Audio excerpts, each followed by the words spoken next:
fine, and then we'll do the show eventually. Could you say I had too many teeth at one time? I said, look at all those teeth. Speaking of teeth, Dr. Teeth. That's right. Excited. Yeah. So excited. All right, save it. Put it back in the can. Yep. You're not allowed to be excited yet. Bottle it up. Save it for the show. Later we'll allow you to be excited. Isn't this the show? No, this is us talking for a few minutes. Pre-show. All right. In case anybody wants to be here live, we'll give them a minute to get here. I can't see if there's any eyeballs. Yeah. Yeah. Yeah, and some people we can't. Hey, Craig made it. He wrote, woohoo, I'm here. Oh, yeah, when we play our game, I'm going to ask you guys to turn your comments off. So everyone could participate, except you won't be able to get help. I can do that. And then or at least as people share the correct answer, I did it. I don't think you need any help. Hey, Nick made it. Hey, Nick. Hi, Nick. Howdy, y'all's guys. So we have Craig and Nick. Nick, I don't recall you being from somewhere southern that you'd say y'all's. No, I catch myself saying y'all. I'm as east as you can get from the east as you can get in this country, but I said y'all ever since I moved to Ohio. So maybe it doesn't require to be too south. Yeah. Charlene. I always call her Charlene. It's my favorite podcast monkey and his friends, Marcus Taylor wrote. Aww. So Marcus, that eliminates cat. Will's your favorite? Once again. Yeah, here we go. Juanita writes, hi. Hi. Hi, Juanita. Oh, Nick is in Texas. Oh, is it hi? Oh, you are Nick, you lived in New York for a while? Wow. That's a little TMI. All right. Yeah. I lived in New York for a while, too, and then she dumped me. New York will never be the same. And then I was sad in New York for a while longer. Oh, no. So I have parents from Missouri, and then we moved directly to Florida. So I'm both hillbilly and redneck and southern. Wow. Like I have it all. So I had to train it out of my voice to not say y'all constantly. Wait, is Missouri the hillbilly part? Yes. Mm-hmm. Yes. Oh, see. Okay. Yes. See, because for Kat and I, from New Jersey, every state you mentioned is hillbilly. Yeah, pretty much. I only mentioned 2 states, but yes, okay. Florida's hillbilly. Florida's just bananas. I thought you said 3. Yeah. Let's see. Wait, we got to catch up Monterey here. Park. Oh, that's awesome. Yeah. First time here, Missouri, Springfield. Oh, look at there. Yeah, Missouri. Yep. So is it Missouri or is it Missouri? Doesn't some people from Missouri say Missouri, or is that, did I make that up, or is that in a movie and it's fake? I think just Travelocity calls it Missouri. It's Missouri. That's what my people always called it. Okay. Yeah. Tony, all my people are from Hannibal. Oh, that doesn't sound good. Yeah. What being is that? from some place called Hannibal. Oh no! Don't be disrespecting Missouri. Whenever a city after a fictional serial killer, you know, concerned. Misery. The town may have predated the serial killer by. But Tony says it's sometimes called Misery, John. I've heard that. Yeah, I've heard that.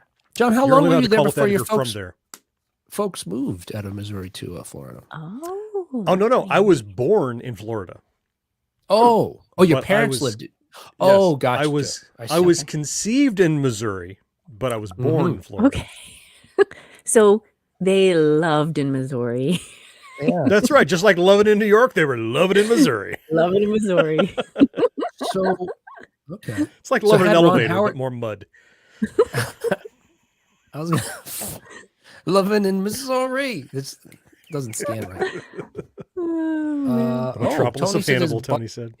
Yeah. Metropolis. Huh? D Soul says greatest 80s theme for me is Airwolf. Oh, yeah. That's a good one. Oh, all right. I just want to point out that Marcus said Will is his favorite, 100%. Oh, did you say that? I got to scroll back and take a screenshot of that. Let's say. Let me take a screenshot of that. So I can show this to John whenever there's any questions. There's never wrong. Right? Got it. I know. Got it. Oh, you know what? We can just do this, Cat. He's gonna I forgot we had this ability.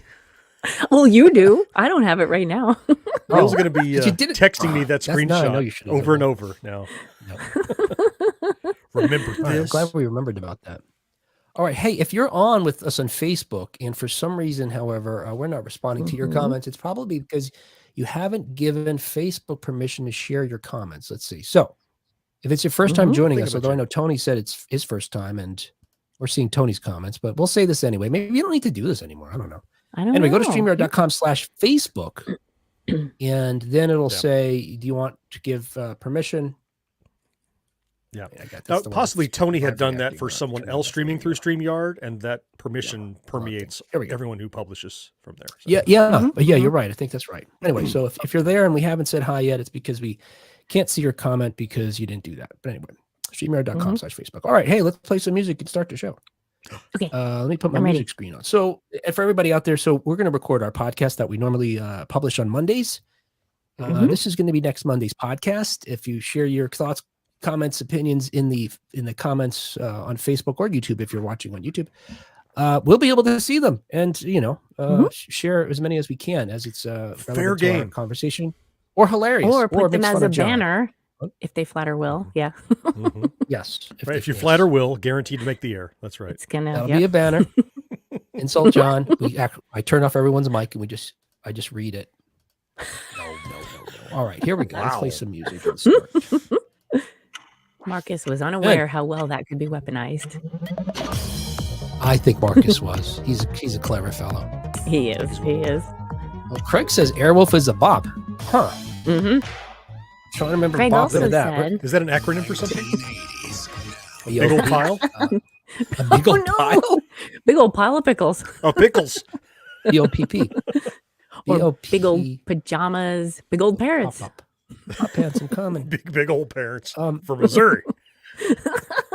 You were saying Craig also said something? Oh, I'm sorry. He said the equivalent of y'all for New Jersey is probably use. Use guys. Well, but it's not friendly like y'all. Y'all is a friendly colloquialism. And that's use is like, hey, don't use me. Use you. That's what I was going to say, John. Use is a use. We don't really have the equivalent in New Jersey because, we're not so polite as to say y'all. Yeah, it has a certain brashness to it. That you know what I heard, though? And by the way, anybody listening, this is an adult show, right? So rated R. I heard this really, you guys might, Kat, Bobby, and anybody from the East Coast or West Coast or from the middle would understand. So I heard this person, saw like a TikTok or something where someone said they were talking about the difference between East Coasters and West Coasters. And she said her friend had explained it to her this way. East Coast people are, not kind. No, wait. They're not nice, but what do you already know it already? They're not nice, I know this. but Keep they're going. kind. Whereas West Coast people are kind, but they're not nice. No, I know. They're nice, but they're not kind.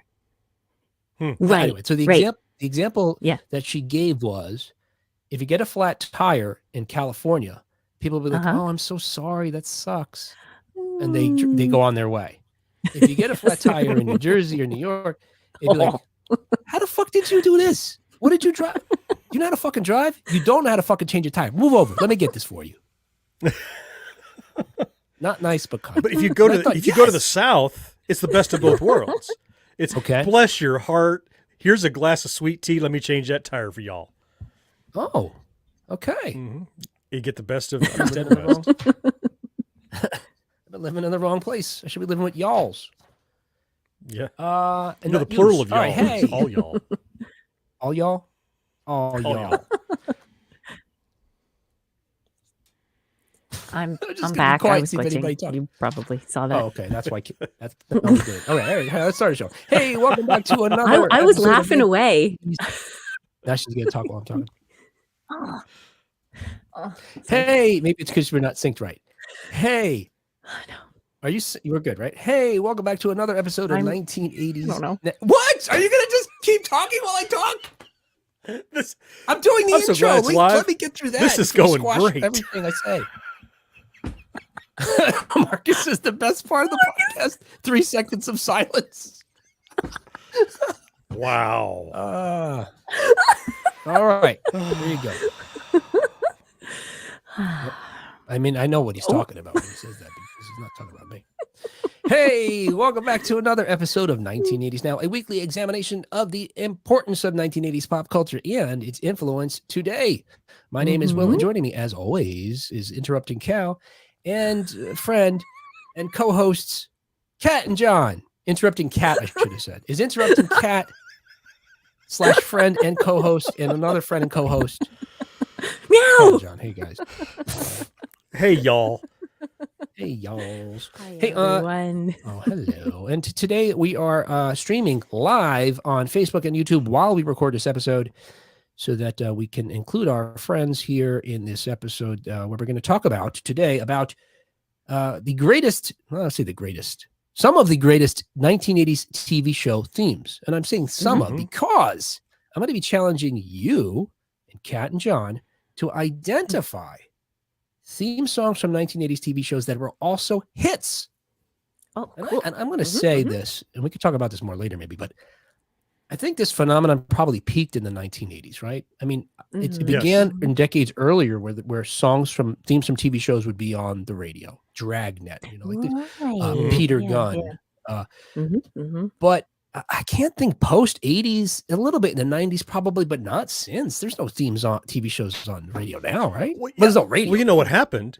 They got rid of theme songs. Because now theme songs are like 10 seconds and boom, you're right back into it. So that's true. I mean, the last one I remember is probably like Big Bang they repurposed a pop song as their opening. Yeah. But again, they use this much of it and that's it, right? Yep. What is it? They Might Be Giants or something like that? Is that who it is? Yeah, I think so. Something like anyway. I think it is. Yeah, I think it's They Might Be But it's Giants. like the total loss of the theme song has gone away because used to be you'd have a cold open and there's like a 30-second intro where it shows every single actor and their name and talks about the premise and what you expect the show. And now people tune out, so they got rid of that and it's like you're watching this show and it's right back into it, so you don't get a theme song at all. Yeah, it's been Bare TikTok. Naked Ladies. Thank you. Yeah. Thank you, Nick. That's right. Thank Yep. you. Brad's here. Wrote Brentex's Blow Up. Hi, Brad. Like Brennick's showing up. Brennick's Exactly. showing up. Yeah. That's it. You got it. Oh, and Juanita says it's not true about the flat tire in California. I fixed a flat for a man who couldn't fix it and didn't have AAA. He was surprised a woman knew how to fix a flat. Oh, well, that's awesome. Go, That's good to Juanita. Woo-hoo. That's Brad says he's awesome. just here for the hot pants, hot flashes, parrots, and pickles. Pick Well, up. that's Mommy, what this Brad. whole episode's Mommy. about, Brad. Maybe you missed the introduction, but that's what I said. Hey, before we're going to talk about any of the flat tires, hot pantses, hot flashes, and pickles, and we're going to review current news stories related to 1980s media, including it's time to put on makeup. It's time to light the lights. The Muppets are back. The Can I get original excited now? Scream. Yeah. You certainly, yeah. Yeah. Okay. Our You resident. told her to Muppet. put I a should have said cork in it interrupting- earlier. He did. Put a what? You told her to put a pork cork in in her enthusiasm Oh, a cork. until the show. Oh, Save yeah, it. yeah, yeah. Pork? Yeah, yeah. Now that's very much. I don't know what- Oh my chickens God. running around everywhere. I don't know what you're talking about. Put a pork in it, cat. Golly. I just say interrupting cat and resident Muppet. Oh, my headset. Put a is pork in it. here. Oh, there's Cat always has something ready. All right, you guys can hear me. Where do you okay, get right? these props? Where do you always have a My prop? headset is not working here. You should see. I'm surrounded by props. Okay. I don't know what's going on. With my Having headset. I might technical have to switch to difficulties, my Will? You headphones. okay? Yeah, I might have to switch to my headphones and crush my amazing bouffant hairstyle. Oh That would be no. great. It'll still All go right, up. let's It just- just might not go out. As long as you guys can hear me, okay, then. Oh man. Yes. There you All go. these wires is weird. All right, what else? The original Scream has been found, and I'm not talking about Edward Monk. Monk? Monk? Monk. And an iconic piece of Star Trek history has returned. Time codes are in the show notes. If you'd like to skip around, and you may want to skip around a little bit later because, actually, no. When we talk about Star Trek, John, I thought of a way we could talk about it without being too spoilery or really spoilery at all. We're just going to tell you about one thing. Story-wise, we don't have to talk about the plot, I think, right? No, of course not. Right. All right. All right. If you Hey, do, It is a That's my bathroom break. surprise. Right. yeah. So we're ruining that one surprise, but I think why Yeah. the why is probably It's the been a week bigger ago. spoiler. Yeah. Right. Everybody who's going to talk about it is talking about it now. Yep. Yes, you're right. If you were going to watch it, you'd be on top of that thing. Mhm, Does Brad say, I thought he said twerk. Oh, put a twerk in her? Put a twerk in Put a it. twerk in it. It's not making it better, Brad. No. Oh, there you go. No. I told Kat, put a twerk in it. Oh, Kat should have started dancing. Is that what it is? Oh. All right. Hey, I'm this is saving the it. 1980s news. The trailer for the forthcoming Disney Plus series Muppets Mayhem dropped online just a few days ago. What do you guys think? Have you watched it? Like Yes. 10, 15 times I've watched Repeatedly. it. Really? Yes. Okay. I love it. I'm so excited. Mm-hmm. So does this mean you've been you're a lifelong Muppet fan? Yes, lifelong. Yep. See? There's another prop. She has props everywhere. We got this. There's two Kermits in arm's reach. Two There's Kermits another and two Mickey. Piggies in arm's reach she has. And of course, a funny thing about this all is she didn't load these up because she knew we were talking about this. No. She just has them. Like Mary Just sitting right Poppins. there. Or like a bag of holding. She just has a She infinite has a supply of satchel whatever she she pulls needs. them out of. Whenever she needs it, she just reaches out and it appears in her hand. Yep. So, John, are you a Muppets fan? Have you been a Muppets fan? Oh, 100%. 100%. I mean, I was introduced to the Muppets by Sesame Street, of course, but the Muppet Show was the one. I mean, because I was still a kid then, but it was adult entertainment. Now, I don't mean pornographic entertainment. I mean, it was made for grown-up people, right? Did the Muppets look it's all not scrambled and you had to look it's carefully to figure out? Oh, I was thinking of Meet the Feebles. That's not it. No, but the Muppet Show and the animal was always my favorite. What's wrong with you, Will? Meet the Feebles? I have so many questions now about Meet the Feebles. Yeah. We get to that. But no, Animal was my favorite. I just thought he was amazing because there's something about a character that doesn't have any lines, but he communicates. There's Animal, but he communicates non-verbally. And that was the only probably Muppet I ever owned because I wanted a toy of him that I could do the mouth with. And I got the one that had the mouth and it had the eyebrows go up and down. There's a little pinky trigger in there. I actually had an animal. And so I think a series based on just Electric Mayhem, genius. I think it's a great idea. You're so excited. Right. Yeah. I still have that puppet, John. I have a Ralph. Do you? A Ralph puppet. Yeah, you have a Ralph, right? Yeah. We talked You to put your John own hands in and play Tartaglia. piano? You can't. No, the hands you couldn't. You'd probably have to add some, When we talked to John Tartaglia a few months ago, I showed him my puppets. Yes. I think we did that on air, but yeah. Oh, he's a voice actor that, he brought the Fraggles back, but also he worked for many years with Sesame Street, Muppets, etc. But yeah, as you guys have alluded, this is a show that focuses on some ancillary characters in the Muppet lore, Muppet canon, characters that we were first introduced to on the Muppet Show as the house band. That is the Electric Mayhem. And this TV show that's coming to Disney Plus is actually the first time we've had a new television series that focused or featured the Muppets since 2015 when they had a mockumentary style show that focused. It was about like a late night talk show hosted by Miss Piggy.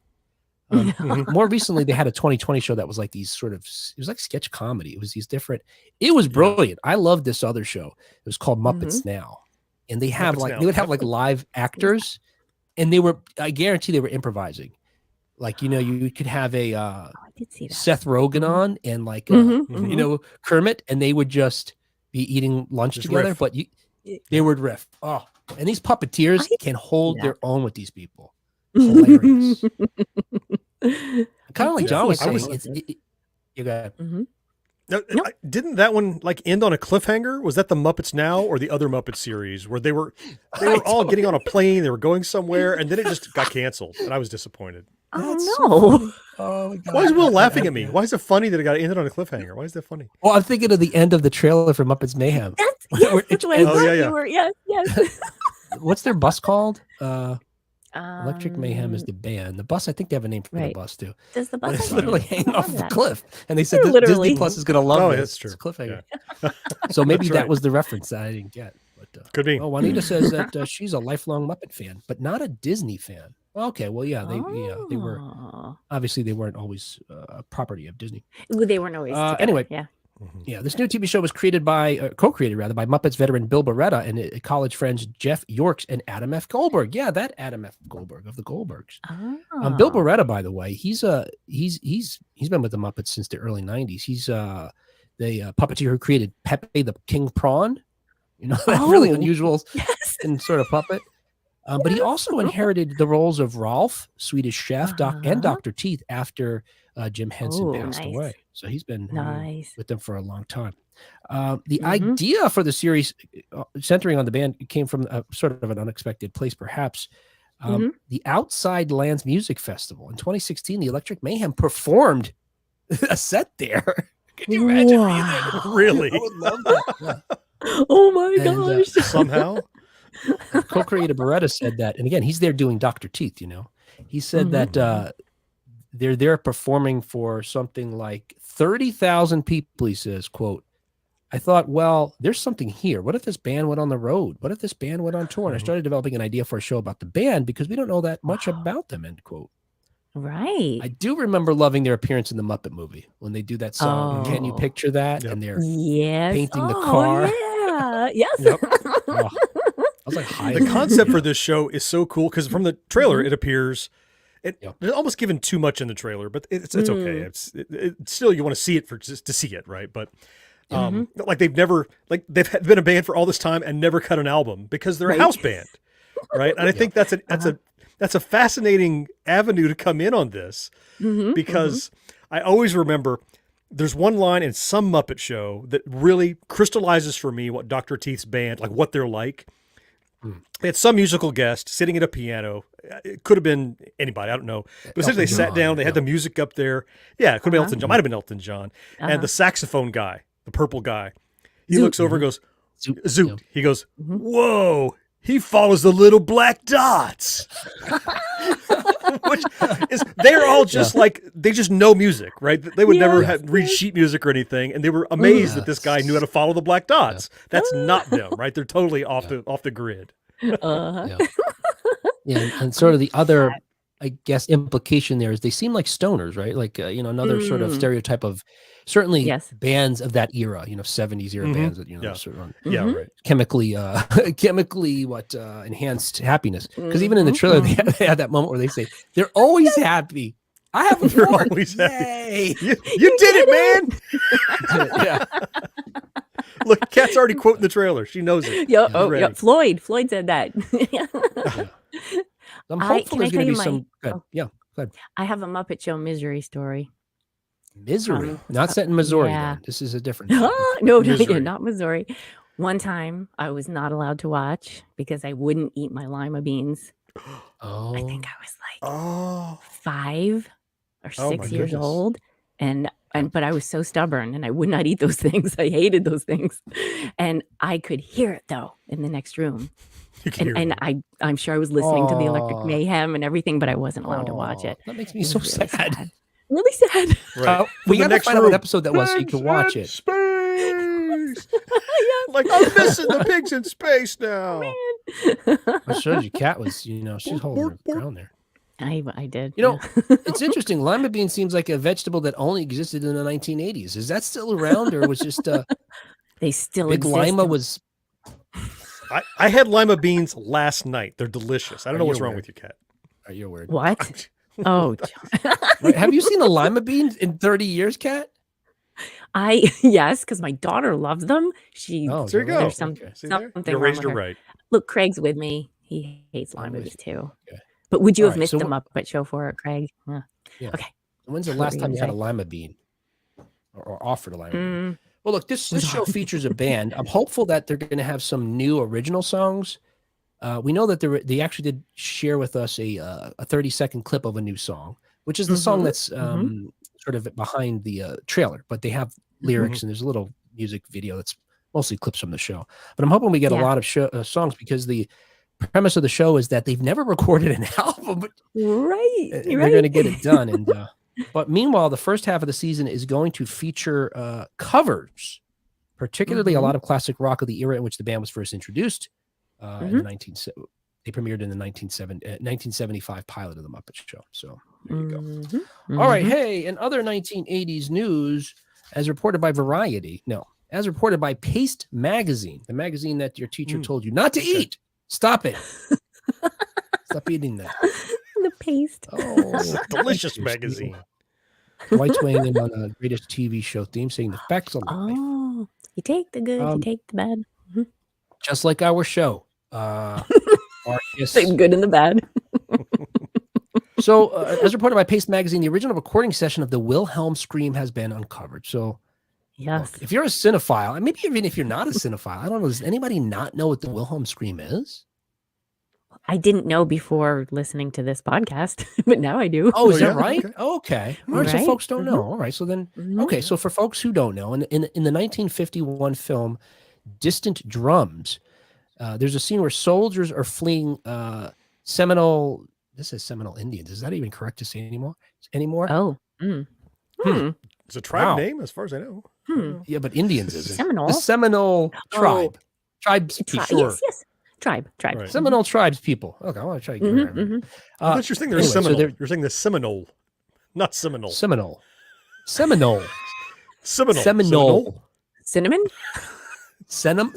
Larynx. Seminole. Got it. Nailed it. All right. Anyway, soldiers are fleeing, and they're wading through a swamp in the Everglades when one of them is bitten and dragged underwater by an alligator. And as he's taken under, he shrieks. Well, the screams for that scene and other scenes in the movie were actually recorded. Sounds very much like that. Were recorded later in a single take. So, look, this happens often, right? It even happens today. They call it ADR, automatic dialogue replacement, where I just saw somebody talking about this. It was Chris Pratt talking about the Super Mario Brothers movie, how after they've wrapped on all the vocal dialogue, the very last thing they record, because they don't want them to lose their voices, is all the grunts. I think he called it effort sounds. So all the grunts from being hit or jumping, and he talked about how he has to fall and land, and you have to make a sound to show the kids that Mario is still alive. He's okay. So he was demonstrating some different sounds in that regard. So this isn't so something they do today. But anyway, so all these shrieks were recorded separately. The scream for that scene and other scenes. Oh, I said that already. Okay. The recording of these sounds was entitled "Man Getting Bit by an Alligator and He Screams." And though it was first created for that film, the sound is actually named for a character in a later movie, because it gets its name from Private Wilhelm, a character in The Charge at Feather River, which is a 1953 Western. The scream, which had been made a part of the Warner Brothers sound library. So, you get these stock sounds anybody could use when they're making a movie. Right. Because at first they're just using them because they're available. Okay. And it wasn't until later that people started using them like as homage or to be in the club or to inside joke with editors. Because at first it was just, we need a sound of a scream, go grab some. And then later it grew. And this guy nailed it. Yeah. What's even this is sort of a little bit of I guess a curiosity or curious history to me is that research was done by legendary, and I'm a huge fan of this guy. I've been a fan for the longest time of the legendary Lucasfilm sound designer Ben Burt. He did the sound design for all the Star Wars films, all the Indiana Jones movies, tons of. If it's a big Lucasfilm production, and others too, ILM. If ILM's involved, often he does it. I have a really cool Star Wars book, which is he talks about how he made all the different sounds. Embedded in the book is a little player where you could type in the code of the paragraph that describes the sound, and they'll play the sound. Oh, that's great. Now, there's a couple sounds in there he won't give away, but most of them he explains how he created them. And for me as a kid, the sounds are what made Star Wars to this day so come alive and believable. That those lasers had punch to them. That when C-3PO was walking around, you could hear the mechanics. Inside, and like Vader's TIE fighter is almost like screaming as it rips through space. Yeah, that and noise. I think it has a rattlesnake after it's when it just gets past. So he uses a lot of animal sounds and sort of tweaks them. And actually, a job that I did in theater years ago was sound design because of my love of this kind of stuff. Anyway, so Ben Burt. He found out that the scream was actually made by Sheb Woolley. Sheb Woolley, the one-eyed, one-horned, flying purple people eater. Sheb Woolley. Oh my gosh! So, yes. In addition to having that hit 1958 song, was also an actor, and in fact, he has an uncredited part in that Distant Drums film. Okay. So he found, but Ben Burt determined was that Sheb Woolley was this guy who screams on this thing. So. Anyway, like John said, but he's not the guy who got eaten by the alligator. Sorry. No, he's not. Okay. I love finding out that it's Sheb Woolley because, like I had all these records, my parents' records, but I had a single of Purple People Eater that Yeah. I wore the hell out. I'm sure my parents were sick of hearing this song. And I'd sing along with it, and I would have the hairbrush, and I'm singing along. And to find out that he is the originator of this song or the sound, cool. that's really neat. Yeah. So, cool. So as John mentioned, look, for 3 decades after Distant Drums, it was used frequently in Warner Brothers films because, like John said, it was available. They needed a scream. Why spend the money effort to recreate something? We'll just use this thing like that. And again, when I worked in theater, we did that too. I worked at Juilliard for a couple of years, and they had this is in the 90s, CDs and CDs of things. I would say I need a sound of this. So you had to go get a CD. Well, I didn't. There was someone who just was like an archivist who would be like, "All right, you need this." And, it was pretty fancy stuff. But Will had people to take care of that for him. He didn't get his fingers dirty. Come on. I did have white gloves on though. Right. Anyway, so the original recording though has been found by a veteran audio engineer, Craig Smith, who is the academic sound coordinator at the School of Film and Video at the California Institute of the Arts. And he came across it because he's been, undergoing this effort to preserve a vast library of tapes that have been sitting at the school for decades since the 1990s. For whatever reason, and nobody's sure why, among them is the original recording of the Wilhelm scream. And I'm going to play you part of it right here. And it's great because not only is it titled, what would you say, Man Getting Bit by an Alligator and He Screams, that comes from the direction he's given by some director, Sheb Woolley is given before he does the scream. So you can hear it here. Okay. Man getting bit by an alligator and he screams. Okay, quiet. Hey, quiet. Sit out towards me. Okay, right. Oh! Oh! The first one you did up here was much better. Oh! Not an owl. A real scream. Pain. So after this now, he adds the scream because, as you heard the direction there, the guy said, not an owl, scream. Ow. Come on, you beat me a fucking alligator, God damn it. Come to life. And so now what follows are 3 things that sound to me like any of which could possibly be the scream. But online, I found people debating what it is. So I don't really know the answer. But what I do have here is one of the times it was used, which was in Return of the Jedi, which is the place I think in one of these films that it's somewhat isolated from music, etc. Yeah. And then I'll play for you the 3 screams that Woolley made. Okay. See if you think you could tell which one it is. So this is Return of the Jedi. Luke Skywalker is fighting his way off of Jabba's sail barge. They're rescuing, Lando's rescuing. I'm sorry, Han is rescuing Lando, who's fallen off the skiff. And Luke jumps down, gets his lightsaber from R2 and starts slashing people. Yes. One of Jabba's henchmen falls off of the smaller skiff. Okay. Hold that in your memory banks. Okay. But, 2 of these seem really likely. Here's the first one. But some people think it's this one. But another group thinks it's this one. Oh my Those are too close, right? You can't know. So close. Yeah. The third one sounds like the first one to me. Let's see. It's not that one. We could rule that one. No, I think it's the first one. Yeah. There's something about the end of the second one that's very breathy that isn't in the one we hear over and over, I think. Yeah. Craig says first one also. All right, let's see. First There's Jedi again.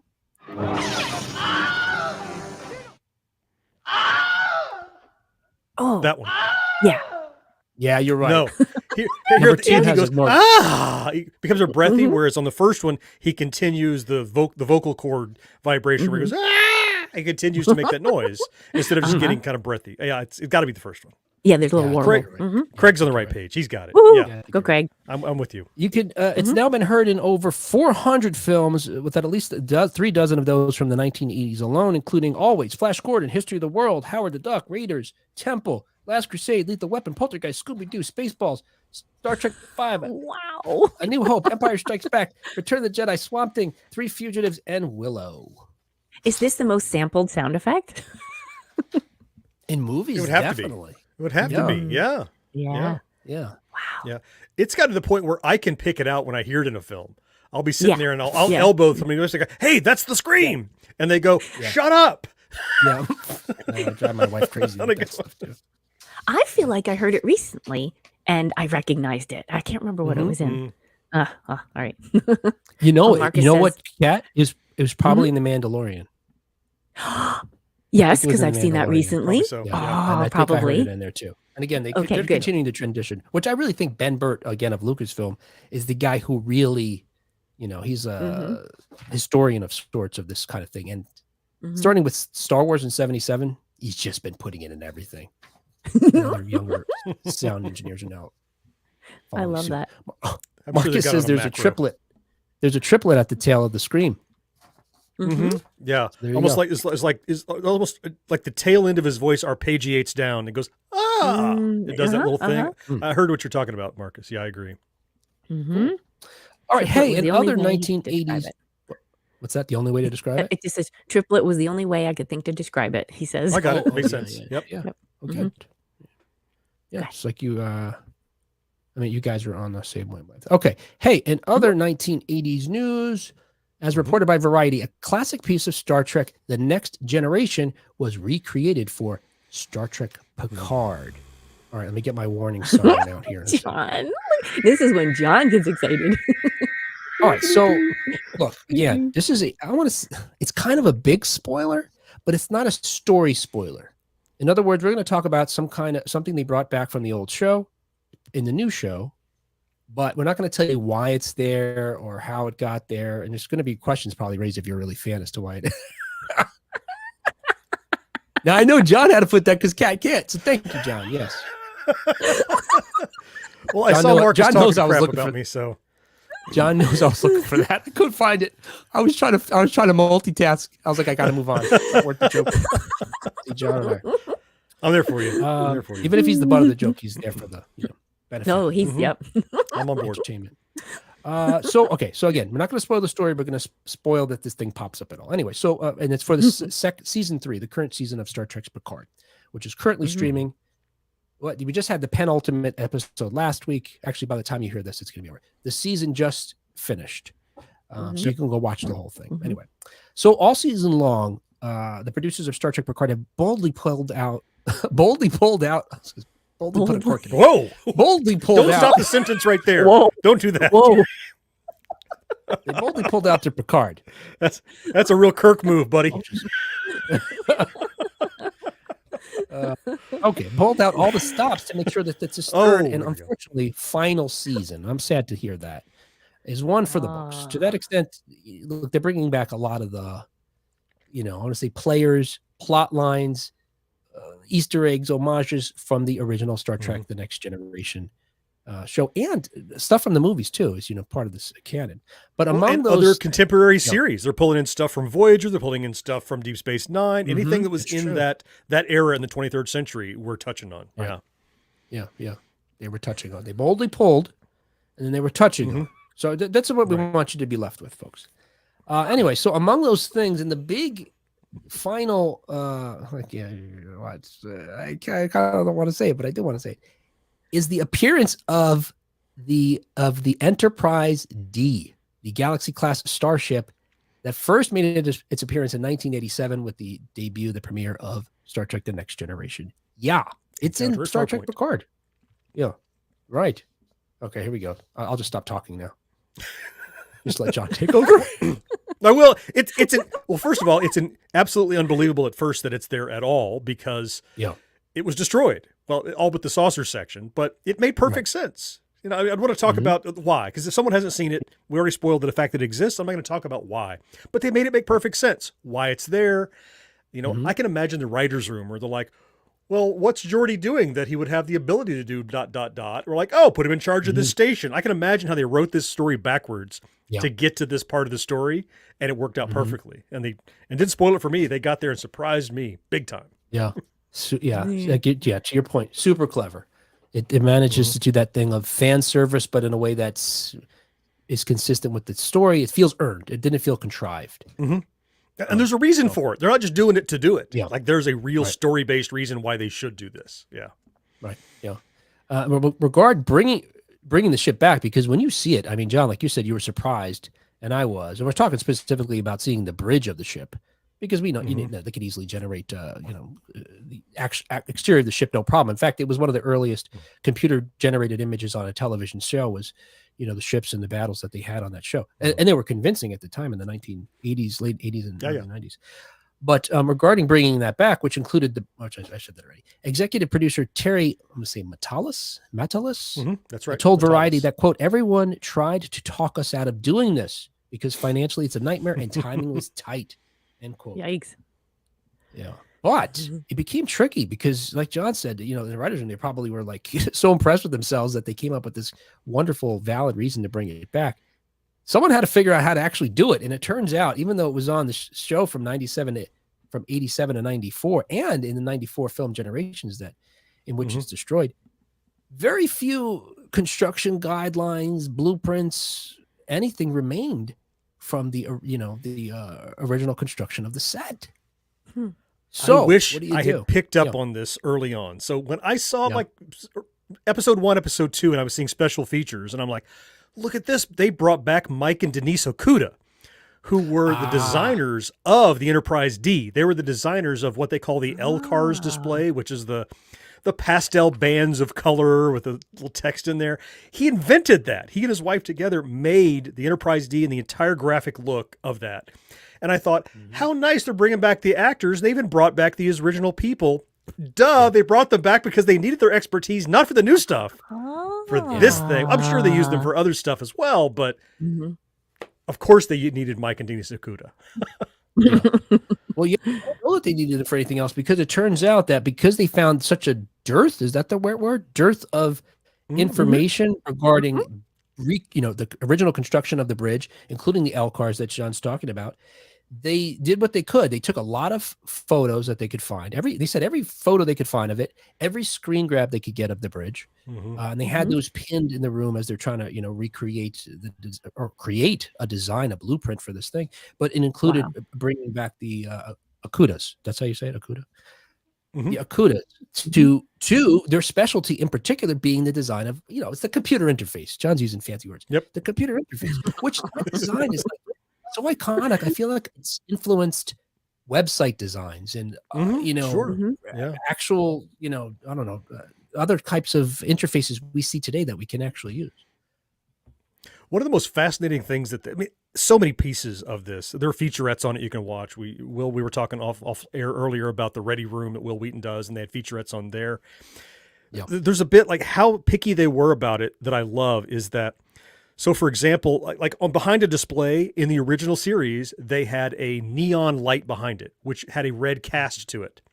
Well, now they're using LEDs, but they tinted the LEDs red so they replicate the same tone of backlight on these displays that you would have seen. These are things you're going to see in the background, out of focus. Right. It's just all the little pieces that they went to the extra effort of going, well, we got to make it slightly different because we're using different tech to make it look right. Because we know John Reddick's watching and paying attention. Like, that's not the right color. Anybody who's a true fan of Star Trek is exactly like John with regard to Star Trek. There's no like half-ass Star Trek fans. All right? I mean, you just like... Not really. Yeah. Yeah. And to your point, John, another thing that, Mike Okuda said with regard to that is that they also, though, had the benefit of new technology in the sense that they used to have to just... using post-production, put in the computer animation on those screens, they could actually have a display in there now that shows the actors what's really going to be. That's cool. Show up on in 87, there weren't flat panel screens. Like there was not only was there was not even they had to be backlit gels instead of being real screens. And now they're just throw some screens up there because we actually have them now. And it took 3 months and a team of around 50 people to completely rebuild the bridge, which was a physical build. None of it's green screen or VFX or the volume like they do on the Star Wars shows. It measured exactly the same as the original set, 50 feet wide and 100 feet long. And if you see the back-to-back AB original bridge photos with the new one, you cannot tell the difference. It's really quite astonishing. As far as the lengths they went to rebuild this thing, the producer said that to the moment we started filming, Picard that is, we were still gluing pieces together. So it was quite well, they had till episode 9. They had several weeks, right? Yeah, no, that's true. You're right. They had a little buffer. Brad Don't says, start sounds there. like I need sounds like I need to bone up on Star Trek to appreciate it all. Now I'm wondering if Brad, is he trying to tie all of our jokes together? Boldly pull out.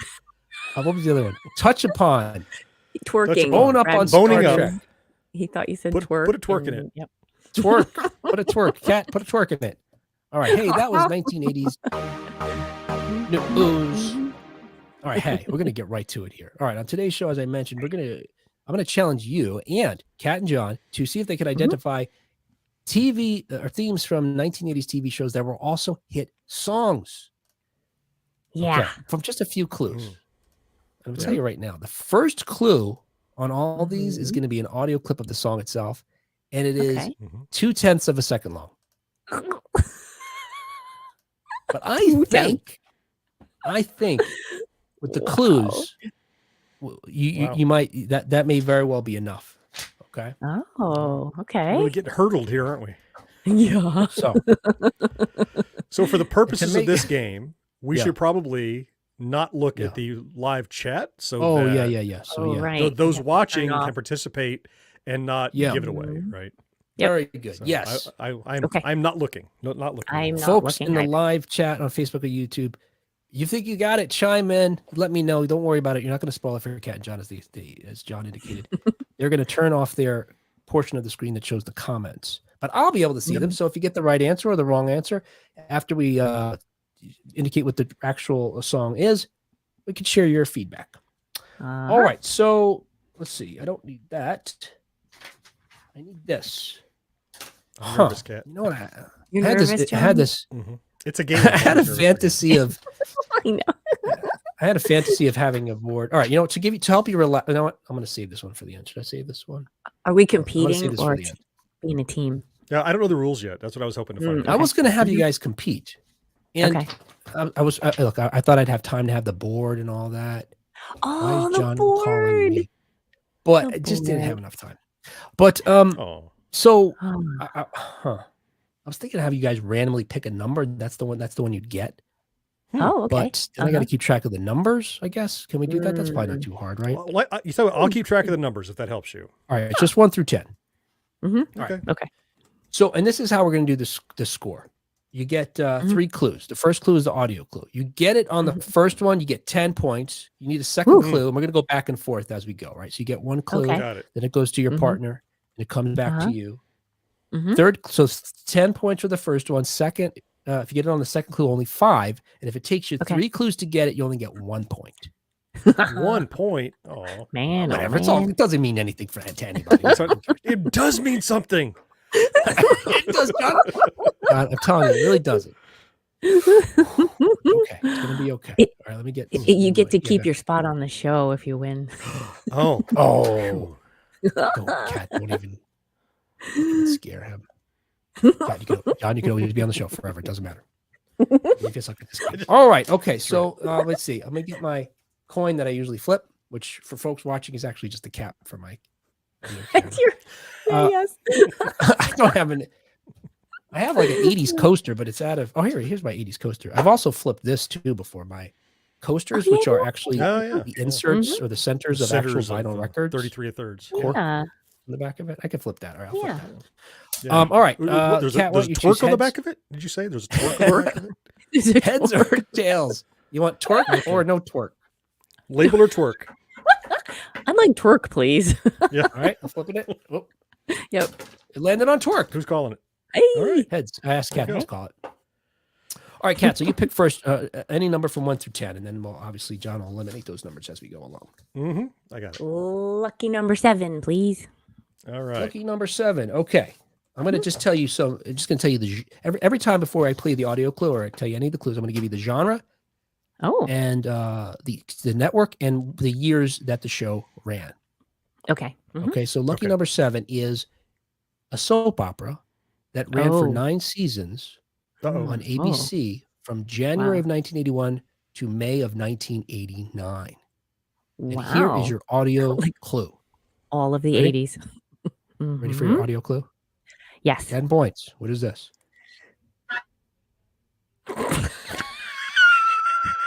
It's 0.2 of a second. I wish I could put it up louder. Let's turn it up a little louder. Here it is again.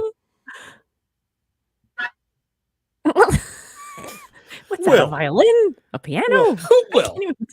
Is this next year's April 1st episode already? Is that what this is? Is that what we're doing? Hey, come on out. What was the fake name of the guy again? I know Glenn's name. What was? Oh, Eddie. yeah. Eddie something. Eddie. Newton. All right, Eddie so we got Newton. some guesses in the. Well, Brad's guessing was that a quack. So I could share that with you. It's not a quack.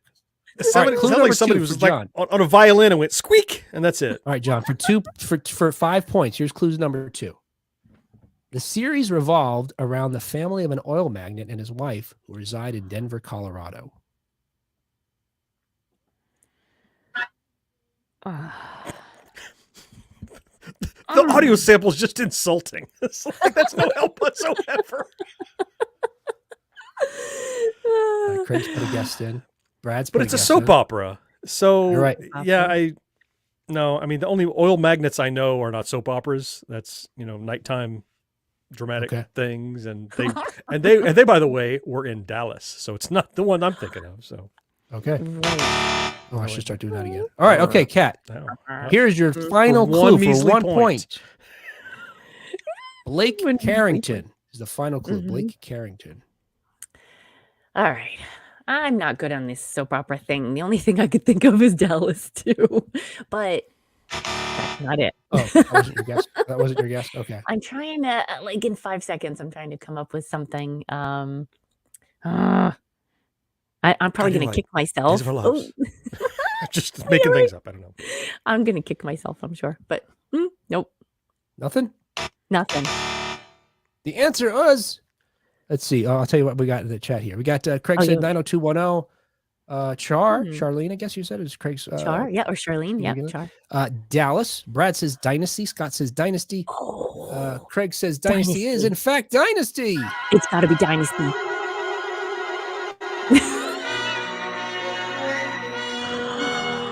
Very good. So he just gave us a weep, just that little weep in the middle. Yeah. That's all he gave us. Yeah. Are they all 0.2 of a second, Will? Yeah. John, I guarantee you're going to get some of them. I guarantee. This is Kat just randomly picked, I think, the hardest one. Conceived by ABC to compete with CBS's primetime series Dallas. It starred John Forsythe, Linda Evans, Joan Collins, and many others. The song itself was written by legendary Bill Conti, who composed the score for a number of films, including the Rocky series. For Your Eyes Only, Masters of the Universe. Right. And he won an Academy Award for his music for The Right Stuff. With regard to it being a hit, because I said all these are hit songs, in 1982, the song peaked at number 52 on the Billboard Hot 100. Wow. Unlucky. All right, John, you're up. Screech is that sample. We'll play it again for you. Screech. Yeah. It's the same sample. It's the same sample over and over for all of them. I'm going to go with, let's hear the sample. Name the film. I'm going to go with number 5. Numero 5. Number 5. Okay. Your clue, or your initial sort of, for 10 points, I'm going to give you the basic information and then the audio clue. The basic information about this one is it's a comedy drama that ran for 5 seasons on ABC from March of 1985 through May of 1989. And here is your 0.2 of a second audio clue. Do you need to digest what I told you first? I'm good. Comedy drama, 5 seasons, ABC.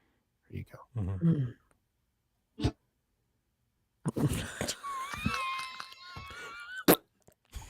Can I hear it again? One more time.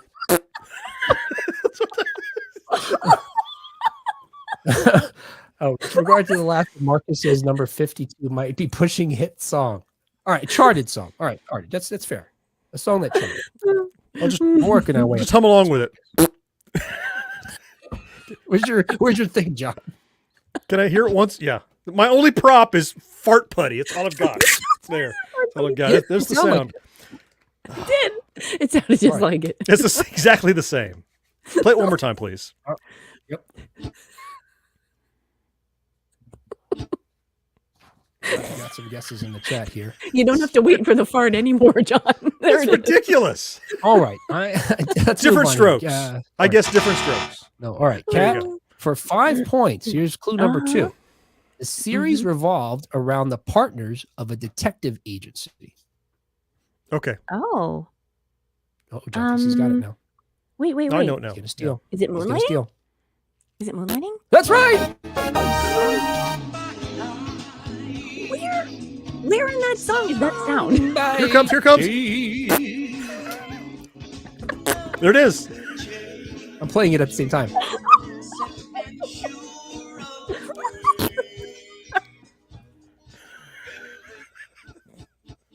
I was making the remix. All right, let's see who got that one. Retro Days wrote Knight Rider. Duh. 1 Craig, point for Cat. No, it's 5 points for Cat. 5 points for Cat. I got 5. Craig says even Hurdle isn't this cruel. We did this before No, it's not. Hurdle.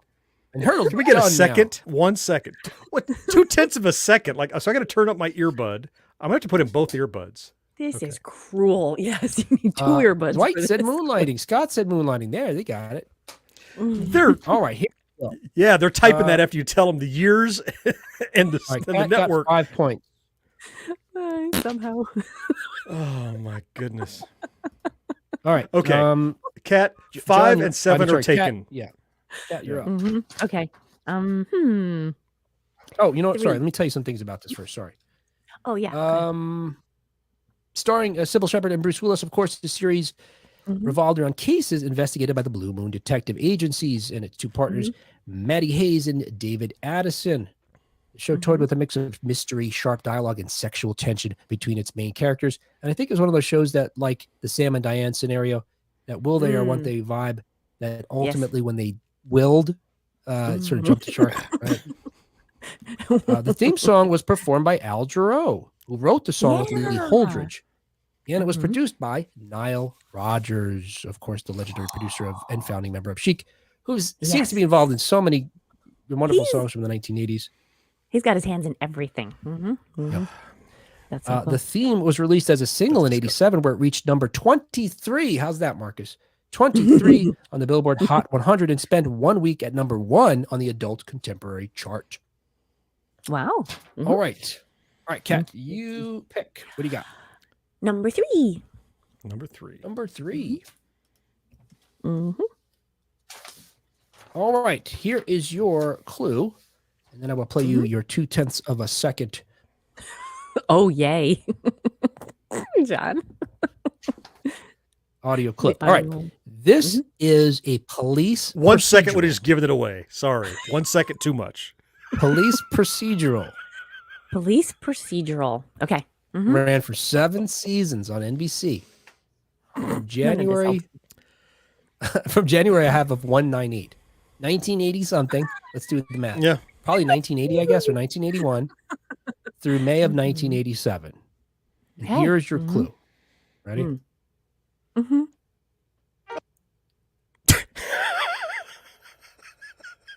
Can I hear it again? You got That's some a guesses in the, piano.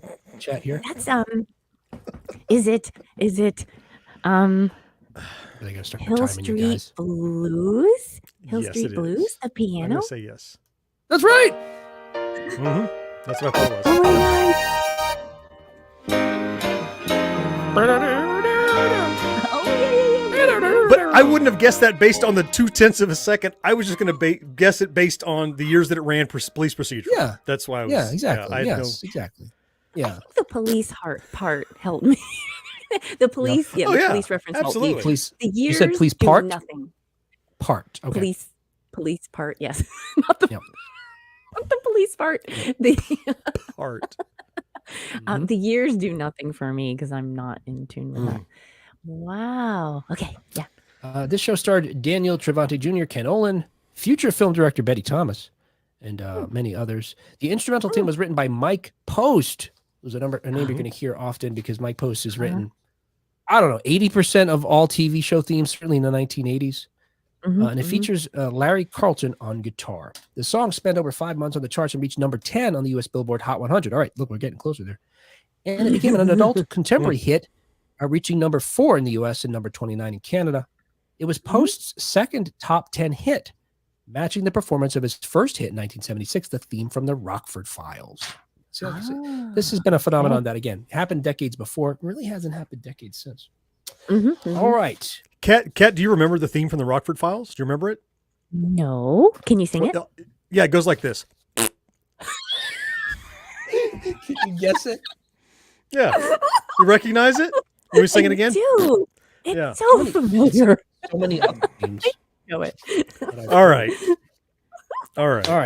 I'm gonna move this along. I'm gonna stick with the odd numbers. I'm gonna go with number 9, please. Number 9. Number 9. Yeah.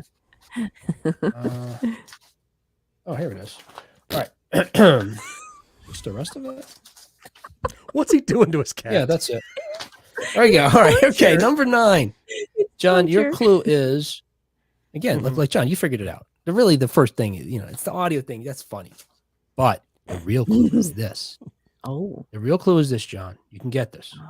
It's a sitcom that ran for 11 seasons on NBC from 1982 through 1993. That wasn't intended to rhyme, but it did, I think. Okay. And here is your 0.2 of a second audio clue for 10 points. I love when John shakes his head disapprovingly. I mean, in the sense that I don't love it, but it's just. What? It just sounds like an error. Like, Yeah, Craig's guest, Marcus's guest. Brad says the 0.2 is just a distraction. Ah, there you go. All right, John. Sitcom, 11 seasons on NBC. Oh, that's a long time. Cosby Show. Sorry. Yes. There you go.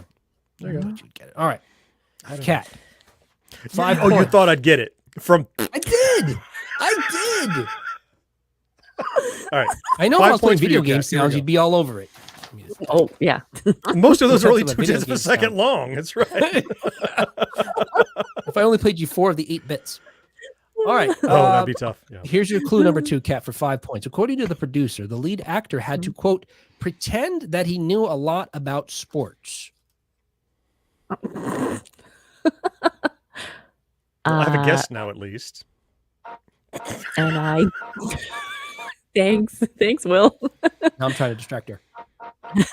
Brad says that's a bucket of pickles. What's a bucket of pickles? Oh, yes. Not a jar, a whole bucket. I don't even have a guess. Nope. All right, Kat. Okay. John, back to you for 1 point. Okay. For 1 whole point. Here we Wait, go. should we do this? If you could do it already, based on what she has, can you steal the 5 points? Oh, steal. Yeah. Can you steal it? It's up to you. Your rules. Yeah, let's You're do good. that. Let's do that. Keep you in the game. Okay. All right. And I don't think we've All right. had this situation yet, so I think it's fair. All right. Okay. So without a follow-up clue, Yep. I believe it could be coach. Oh. He's only going to play 0.2 of the error sound too. I don't know what's going on with that. Now, should I give you the third clue, or does that mean it's just done? You have a choice. Maybe you get a choice. I love how these games evolve as we do it. Maybe you had a choice. You could have chosen to steal or take the next clue. Right. All right, I chose. that's to, how so we'll do I missed out. I missed out. Okay, all right. So I can't All not right, take Kat. the clue. So for and you know what? But then it's done. Oh. We go 3. No one gets the points. Just it 3 Okay. times. Okay. All right. Here Okay. is the correct answer. Cheers. So, Cheers. yeah. Who Craig had to got it pretend right. to know about sports? Marcus got it right. Brad got it They're right. looking up. They're looking up the years in the network. I'm not looking on the internet. Cheaters. Yeah, guys, stop cheating. Yeah. Starring Ted Danson, Shelley Long, Rhea Perlman, George Wendt, a whole bunch of people. It was written. The song itself was written by Gary Portnoy and Judy Hart Angelo in 1982. It was the pair's 4th attempt at a theme for the show after the Cheers producers, legendary Glenn and Les Charles, heard the duo's work on the Broadway musical Preppies. After several months of searching for singers, the producers eventually asked Portnoy to record the song himself. So you actually hear him singing. In fact, he does the chorus and there's layers of harmonies. He does all that himself. In 2011, the readers of Rolling Stone and in 2013, the editors of TV Guide selected it as the best TV show theme of all time. I don't agree about that. Wow. It's very recognizable. I don't know if it's the best one. Yeah. Agreed. Yeah. So did Ted it always made Danson me have to kinda- pretend to know about sports? Who had to pretend to know Yes, about he knew sports? nothing about sports and he knew nothing Okay. about bartending. He had to learn about both those things to do the show. Gotcha. Shortly after the premiere of Cheers, Portnoy went back into the studio to record a longer version of the song that made it to the U.S. pop charts, where it peaked at number 83 on the U.S. Billboard Hot 100. It also received an Emmy Award nomination for Outstanding Achievement in Music and Lyrics.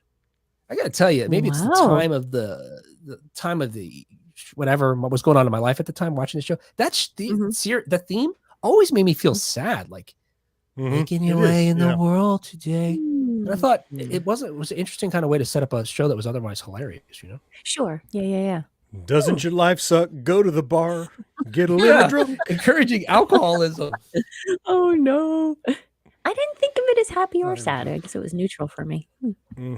Yeah. I remember the late 80s. Sometime I had a whole songbook of TV theme songs, and the Cheers theme was one of those in there. Yeah. Okay. Because I tried to program them to play on my Atari computer, and I was with some success. Oh my gosh. This is the second time said something said Brad's now saying John's calling Marcus. What does that mean? Are you dialing Marcus at the time right now or something? Like, is Marcus your phone a friend? Your that's how you're getting them right. That's what he means. Well, gotcha. Yes, okay, all right, I'm clearly cheating because the score is currently 15-0. So perhaps I should phone someone different. Eric says the calling Fall Marcus, Guy is the best theme. I mean, come on, Lee Majors. And sung by Lee Eric Majors, agrees. yeah. Eric agrees it's a sad song. Taxi felt the same. Yes, Taxi too. Yes. Taxi, definitely. Yeah. I agree. Oh. All right. trying to remember Yeah. So, Kat, that was here's John's the deal. choice. Yeah. We have it's your choice now. You have all of the even numbers plus number one. Oh, okay. Well, let's knock out all the odds. Number one. Okay. Number one. When the show airs, it'll be a lot tighter than this, folks. All right, here we go. Well, the shuffling of papers is part of it. And the samples from the music will be slightly shorter. No, I'm going to make the samples longer so these guys really So don't seem like we they don't know sound what they're really, talking about. really, really dumb. It's going to be like, John, what is this NBC show that ran for 11 seasons? Right. And then I'm going to play John's cheers, answer. cheers. Coach. People are going to be like, Is it Coach? This guy's ridiculous. all right, here's number one for you, Kat. The genre is, let me switch my screens here to the right one. The genre is action, crime, drama. It ran for 5 seasons on NBC from September of 1984 to January of 1990. And here is your 0.2 of a second distraction. Can't wait. Look at John. Oh, what? That's like a dial-up sound. It sounds like I'm trying to use a modem to get online. Oh, God. This is a sound from an early Atari 2600. Oh, I think I know what it is. Oh, it's I think like I know what it is. It's Right, from Kat, Tank, can you get it? right? If Kat misses it, I don't even want a clue. Okay. Oh, I have no- you can do that. I Yeah, have- you can do 10 points. I have nothing. Kat's got nothing. All right. Nothing? All right, John, you've chosen to steal. I'm trying to steal. Okay. So you either get 10 points for stealing or it's going back to Kat for 5 points. That's fine with me. That's fine with me. Okay. That's fine with me. All right. I feel that you picked a sample that is very indicative of Jan Hammer's score for Miami Vice. Oh. Now I've got to tell you, the 0.2 of a second I provide you is the very beginning 0.2 every time. Okay. All right, here's Yeah, the I'll be correct good with answer. Yes, you're right. John? Whoa. Nice. Yay! Oh my gosh. Brad writes hashtag John Strong. That's right.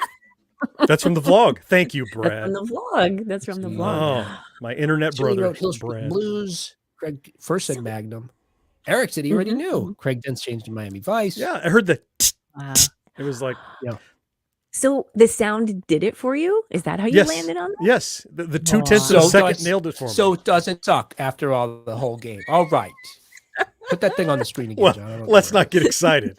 Yeah, hold on. I get to it. Let me switch over here. Boom. Got I'm it. gonna pin it. There you go. All right. Hey, for folks listening, it's Marcus's praise of me. 100% Yeah, that's my You favorite. just take it off when you're ready. Okay. I'm leaving. I'm leaving it there. All right, take it off. All right. Okay. All right. So now the score is 15-10. All right. That's right. So it's up to got, me. 5. Yeah. All the Whole lot even of show numbers are left. now available, Kat. Yep. All even and it's numbers. your turn to choose, All John. even Oh, let me numbers. tell you about the All thing right. first. Didn't I? Of course, Miami Vice. Sorry, I picked the last one though. I think it's John's turn. you to did. pick, John, right? it's Correct. John's turn. That's right. Yeah. Mhm. That's It's right. John's turn. Let me tell you about the show, though. Of course, the show starred Don. I don't have to tell anybody this, right? But Don Johnson, Philip Michael Yeah. Thomas, Sandra Santiago, Edward James Olmos in later seasons. Mhm. The song was Mhm. composed like John, as John alluded to. He didn't allude. He directly said I Jan said. Hammer created the song. It was released as a single in 1985, and it peaked at #1 on the Billboard Yes. Hot 100. This may be the highest charting TV theme that we have Mhm. on our game tonight. Mhm. It was the last Mhm. instrumental. So there's to nothing top higher the than Hot 1. You're 100. saying. Oh, Yeah, no. So this is number 1. Billboard And it doesn't- might be the highest. I don't know why Billboard stopped at 1. But Locking in at 0.5. it was the last instrumental to top the Hot 100 until 2013 when the Harlem Shake by Bauer reached #1. Gross. It also peaked at #5 in the UK and #4 in Canada. In 1986, it won the Grammy Awards for Best Instrumental Composition and Best Pop Instrumental Performance. All right. awesome. And there was one entire episode that had the soundtrack directly from the Alan Parsons Project album Gaudi. Wow. What kind of marketing I deal Just did you FYI. think? Yeah. Was that? What if they got paid to do that or something? Or Well, I don't know. I mean, the album was out already, and I think they just used, the instrumental samples from it and stuff, and they used it as the soundtrack for one episode, which I always thought was cool. very cool. Yeah. No wonder All you're right, so Kat. interested in Miami Vice. So that's it. That one episode. 2, 4, 6, so, 8. so we have all the evens. Yes. Okay. I'm gonna go with 10. Just Okay. take it to the bottom. All right, John, here is your Yes. clue and your very helpful audio clip. This is a Oh, romantic all right. drama. All right, you're ready. You're homing in on it. Romantic comedy drama that ran for 9 seasons on ABC from 77 to 86. Okay. Okay. Here's your ABC. I got to play the clue. He's thinking too much. All right, here's your clue. Here's your clue. Don't think. 77 to what? 86? Did you say? 86. Yeah, John, don't think 86. because you used the word feel on the last one and you got it right. Romantic feel. comedy. Okay. Here is your 0.2 of a second audio clue.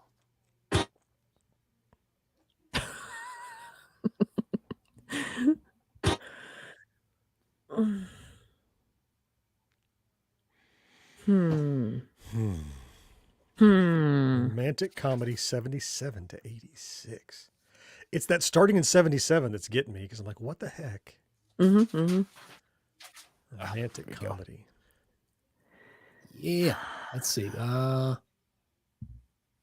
Inscrutable Owl. Hey. Oh. Inscrutable Owl wrote, hey, John sent me. Hey, Inscrutable. Yeah. Hey, see there? Um, I said. Oh, you can stay Say now, John John. sent you. Yeah. all Thanks, right. Al. Let's see. We got I one got guess so nothing. far. Here. I- All right, you I got got nothing. nothing. All right. No, All right, Kat, for 5 points. Here's your next clue. Okay. Every episode contained several storylines, each written by a different set of writers working on one group of guest stars. Oh. Oh. Yeah. Okay. All right. Is this the Love Boat? Yes, it is.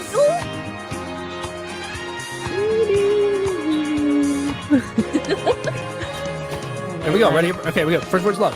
Love. Love. Exciting. Exciting and new. Come aboard. Bored. We're We're expecting expecting you. I'm doing my Isaac. Oh, Doing the credits, yeah. yeah. Hey. Yes, it is The Love Boat, starring Gavin McLeod, Bernie Kopell, Ted Lang, Lauren Tews, and on and on and on, and had a rotating cast of guest stars, some folks that were recurring. The theme song was composed by Charles Fox to the lyrics by Paul Williams. You know who I was mentioning earlier. He wrote the music and lyrics for the Muppet movie, the first one. So he wrote that song. Can you picture that? Can you picture that? Wait, I just said it like the Fraggle Rock theme. I realized, Kat. Maybe they're I not so must be dissimilar. doing it wrong. Anyway, it was sung by Jack Jones in the opening sequence of the first 8 seasons, and in a different arrangement, Dionne Warwick sang it in the last season and the 4 specials that followed. Charo, remember Charo? She was ubiquitous in the 1980s. She also recorded a commercial.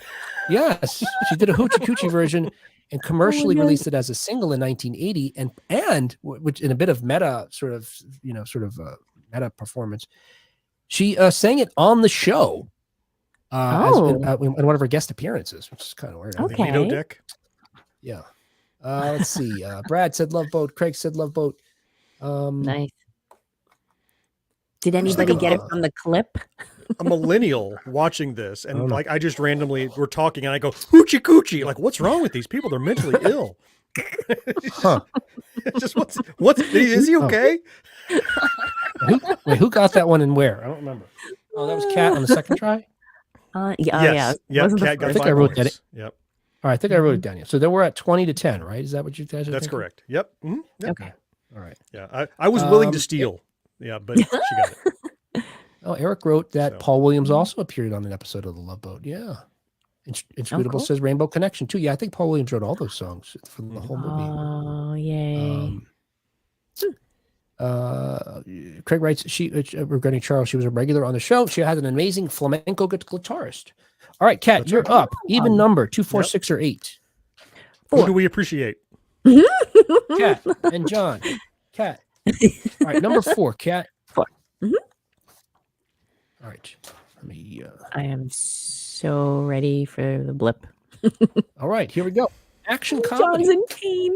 Look at John. Action comedy. Well, I'll come up with something else for you in another show, John. Make it up to you. All Star Trek. I'll start 3/10 of a second next time. Star Trek quiz. We do a Star Trek quiz. Yeah, okay. Yes. Action comedy that ran for 7 seasons on CBS from January of 1979 to February of 1985. And here's your audio clue intended to distract you.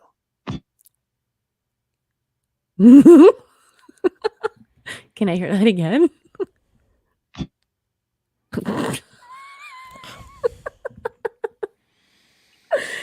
Nope. Pass. What was the description of it again? Can I hear you said the action comedy again? Ran 79 for 7 80 seasons. something? Yes, 7 seasons on CBS from 79 to 85. An action comedy. Wow, Craig's wife is really good at this game. I was going to say, is anybody making Char or guesses on the... You say Char or Char? I know her as Charlene, and I can't be sure if it's Char or Char. I don't know if it's soft or. Can you guys specify, please, Craig? Is it Brad says this ch? clip sounds like someone dragging a brick on the floor. I'm not willing to attempt to steal. I will take a clue. All right. Next clue. All right. Well, this is the next clue. What are you gonna do? The series followed 2 cousins who evade the corrupt county commissioner and his bumbling sheriff. Okay, Dukes of Hazzard. That's right. That's it. Oh man, I missed my favorite. You didn't recognize it from Chunk?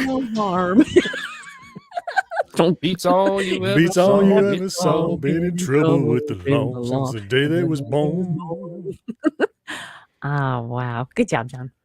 Straightening the curves. Flattening the hills. There you go. Much more than 2/10 of a second. We know much more. So much. Char, it is Char. Char said Dukes of Hazzard. Brad says, the brick comment. Marcus said Good Dukes. job, And Marcus suggests Southern Fried Gaming Expo karaoke. Based on this your performance just now. Okay, very good. Yeah. Oh, okay. Of course, the show starred Tom Wopat, Denver Pyle, Catherine Bach. No one else.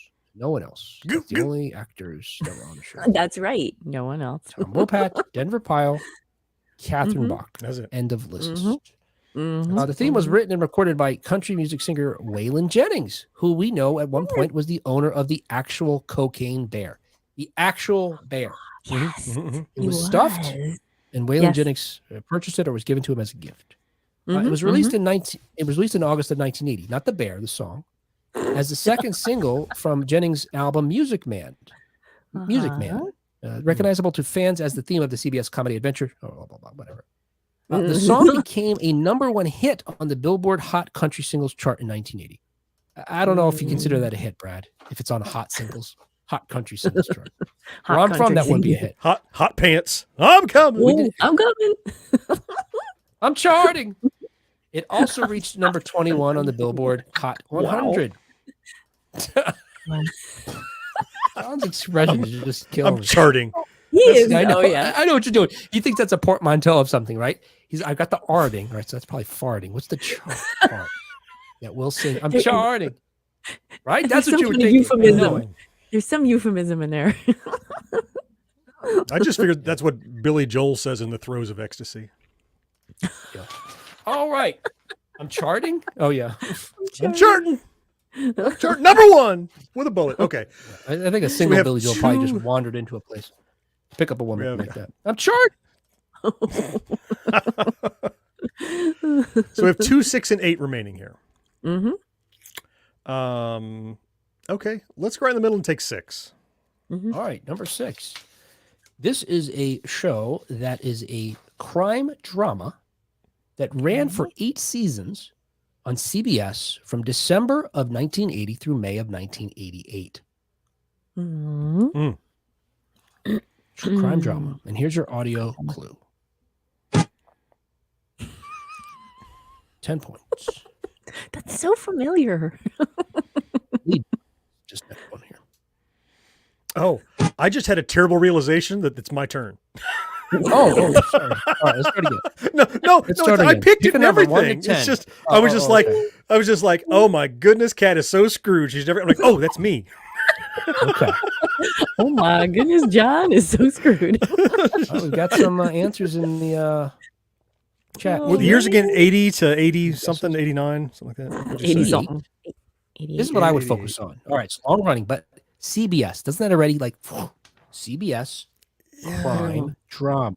Yeah, I'll just the only one I know that I guessed before, Hill Street Blues, that I think was on network. It was a good guess. Yeah, it was not that network. I think it was on CBS or some crap like that.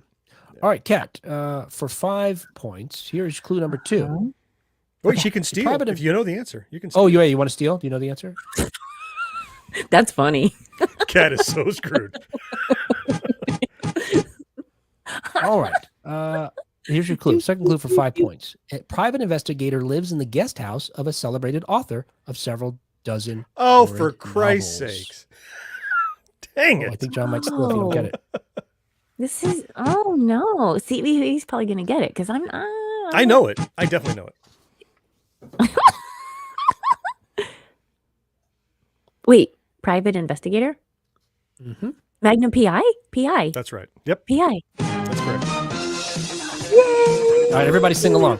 Ready? Here we go. 4, 3, 2, 1. Magnum PI. Magnum.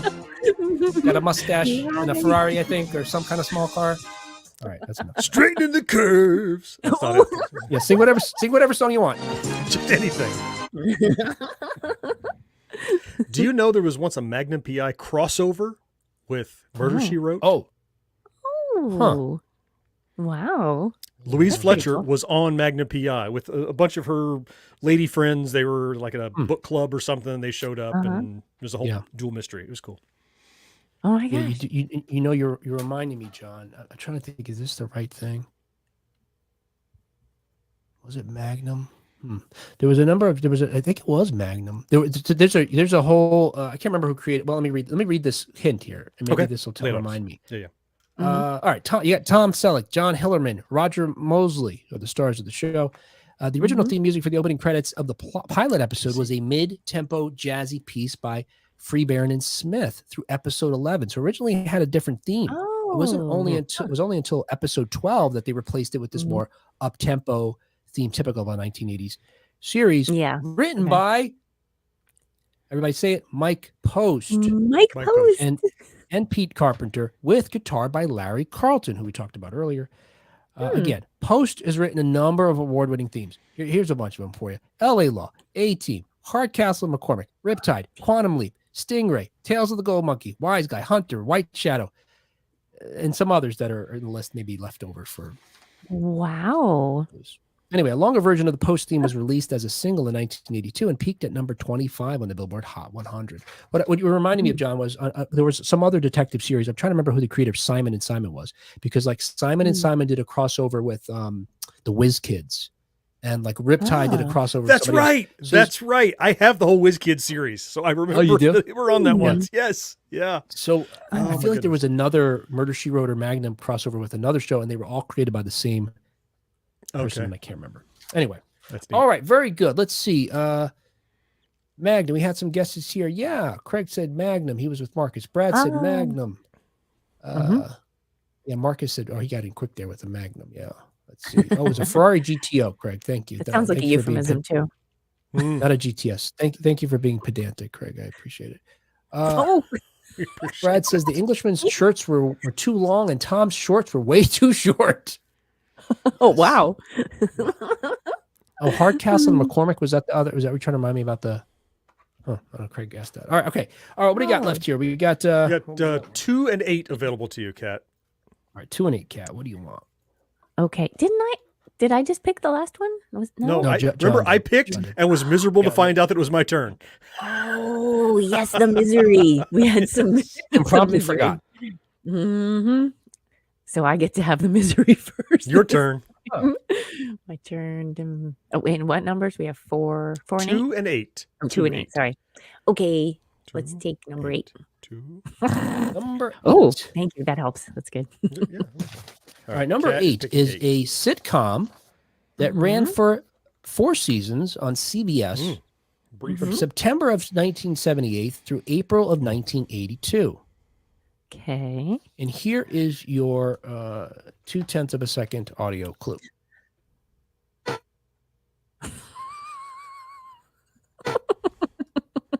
recorded this earlier. Network again? CBS.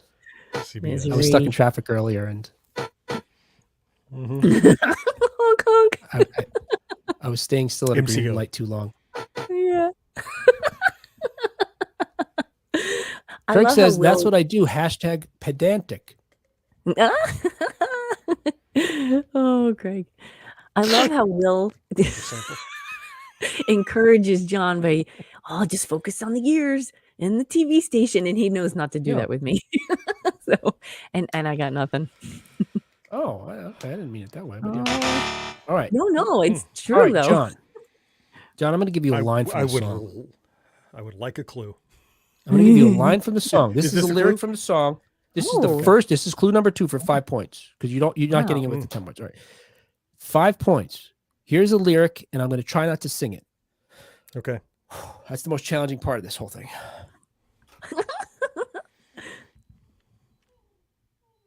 Baby, if you've ever wondered. WKRP in Cincinnati. That's right, baby. If you've ever wondered, whatever became of me. I'm living on the air in Cincinnati. Cincinnati, WKRP. Whoa, what was that? He's doing hand gestures and everything. That was like gang signs, but not. He's in the Cincinnati gang. He's in the Crips, KRP, the Crips. Oh. I'm in the Les Nessman 7. Yeah. So, starring Gary Sandy, Tim Reed, Gordon Jubb, Howard Hessman, Lonnie Anderson, Jan Smithers, and on and on and on. The song itself was written by composer Tom Wells with lyrics by the show's creator, Hugh Wilson. It was sung, however, by Steve Carlisle. When a full-length version of the theme song was released as a single in 1981, it peaked at number 65 on the Billboard Hot 100. This version was produced by the team of Jerry Buckner and Gary Garcia, who had a big hit in 1982 with Pac-Man Fever. Right, Buckner and Garcia. Okay. I don't know if you guys remember personal this friend, Jerry Buckner. But do you guys remember this? When Carlisle recorded a full-length version of the song, he and his producers also made a bunch of customized versions for different radio stations around the country, replacing "I'm at WKRP" with the call letters of the local station. Oh, clever. Interesting. I don't remember hearing one local to us, but Anyway, That's pretty they cool. put these on cassettes and send them to the various radio stations, many of which play them on the air. It was time-consuming but effective marketing, giving the song a big push. All right, if we only have one left, right? That's right. So And this one is going to I Kat think I will first. choose number 2. No, it's me because okay. I got that on the clue. Is that right? I'm pretty sure it's me. It's yeah, John. you're right. It's Me you, John. with So number what you 2. got? That's okay. That was 5 get the points for misery first. John. I earned 5 So now points. the score is now Kat with 25, John with 20. That's what I think. Wow. All right. All right. Here we go. Coming down to the final thing here. So John, all you could have to seal do, it. Kat, is me not get it, and then you win. Or you could sweep it. All right, so this is it. Okay. Tell me Steal about for 5 points and tie it, and then we're going to have a tiebreaker. All right, here is your clue. This is for John, right? Mm-hmm. Just want to make sure. Oh shoot! Turn down this thing. Okay. Hang on. Let me get to the right screen here. Why is it? not? Oh, I remember where it is. All right, there it is. The genre. Okay, here's some basic information about it. Okay. It's a sci-fi, comedy drama, fantasy show. And here is your 0.2 of a second. And by the way, all these genres came from Wikipedia, so I just copied what I don't get network or anything else like that. Just Oh, yeah. You know what? I didn't write that years down. and I didn't write that down. I'll tell you what. I'm going to give you the audio clue. If okay. you can't get it from that, I will look it up and stick it in and whatever, and I will boldly pull it out. All right, here we go. So we don't know the years. We don't know. Okay. I'll give it to you in a second. Just Okay. All right. Okay. All Here you right. go. Here's your clue. 10 points. Sci-fi, comedy, drama, fantasy.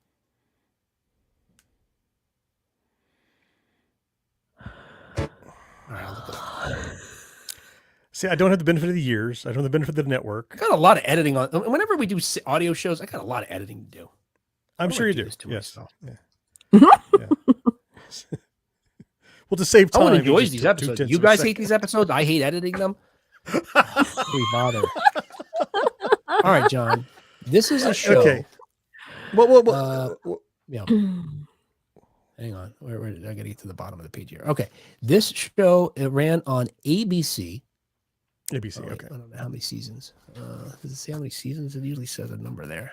I can only think of one sci-fi fantasy comedy thing anyway. So I just have one guess is all I've got. You want to guess So- before I do it?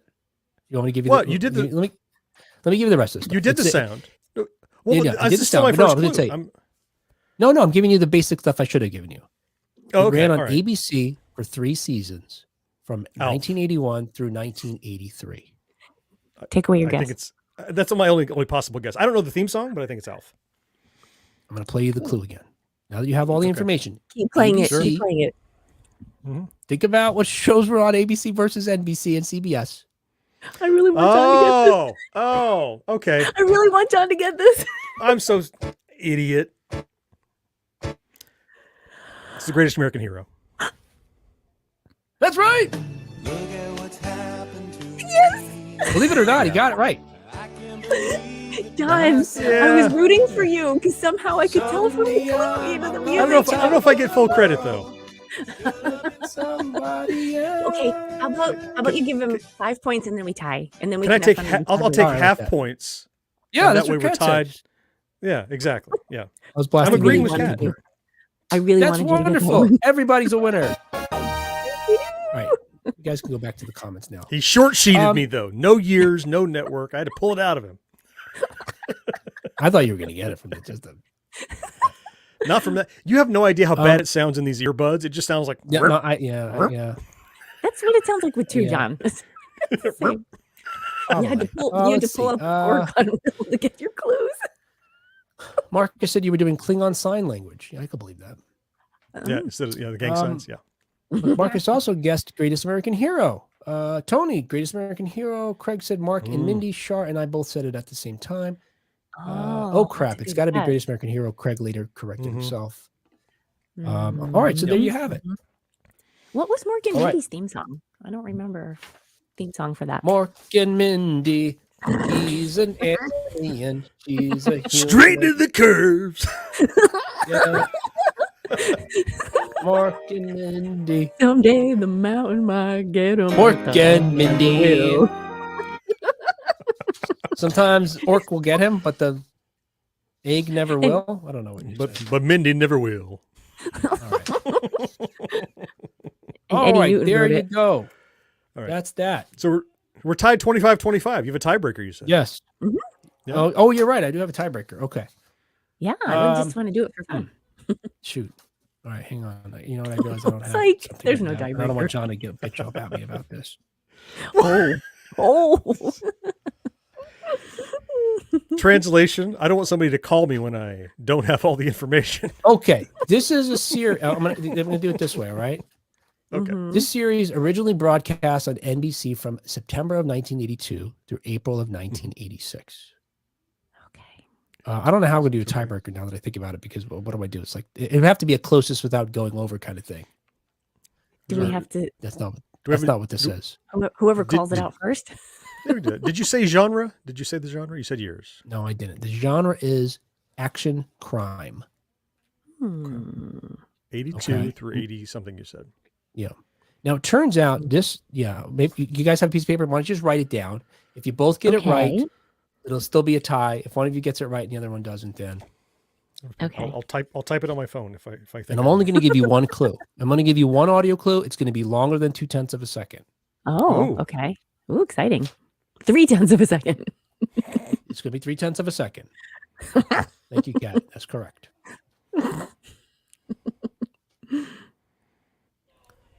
I'm going to tell you that the theme of this show was composed by a person who says,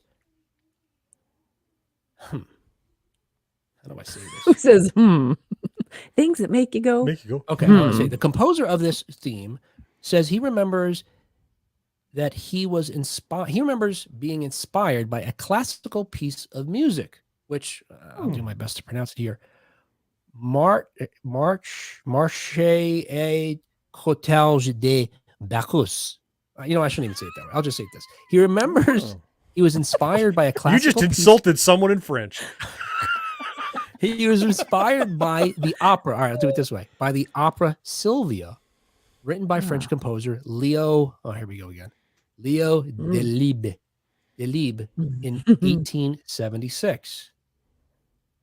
Sylvia was a full-length ballet in 2 or 3 acts, first choreographed by Louis. Why am I doing this to myself? Anyway, okay, so you got a ballet, an opera. You got rather, it's a ballet. Why do I keep saying opera? It's 1876 ballet. The music from the ballet inspired this theme song. I'm going to play you the part of the ballet. You write down what theme song. What is theme for song an was NBC, inspired by this? Okay. Wow. NBC action, whatever I said, crime. NBC crime. ran for a few seasons. All right, here you go. 82 through something or other. Yeah. Okay. This is There you go. wild. Okay.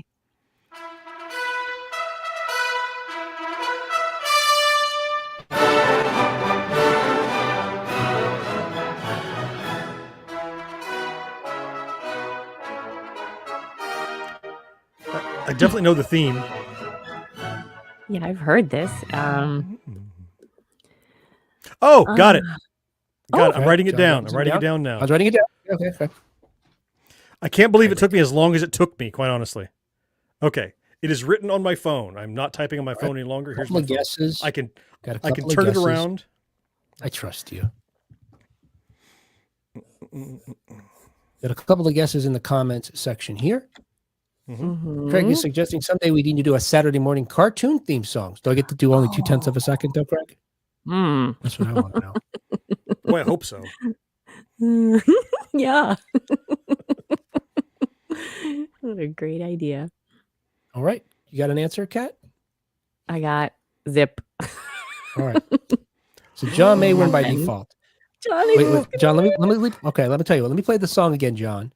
Let me play the classical piece first again, just to remind folks what we're listening to here.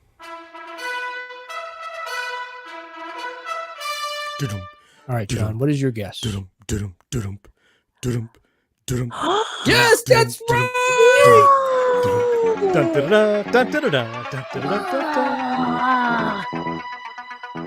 That's another. That's like my other favorite. Oh my gosh. You know, I'm like, God, I know that song. What is it? And without the bass line, it really threw me at first. And I'm like, I had to sing it to myself a few times. Oh my! Inspired by a ballet. Wow. That So it was actually The opera composed ballet by something, by musician Stu Phillips and series creator Glenn Larson. It's Larson who says he recalls hearing the ballet and incorporating that piece of music into it. Larson also said that they used 5 or 6 synthesizers, drums, and a Fender bass to create the sound. All right, there you go. Wow. That's cool. In a sudden upset in a tiebreaker round, John pulled ahead. It was all worth it. Congratulations. Wow. Thank you. You did awesome, Kat. You were crushing me at the beginning. I can't believe. We got Marcus, Brad, and Tony said A-team. Craig says you guys are geniuses. Oh, Marcus you says he guys didn't hear that at all. The little thing. So yeah, it's just that. It's just the little horn that.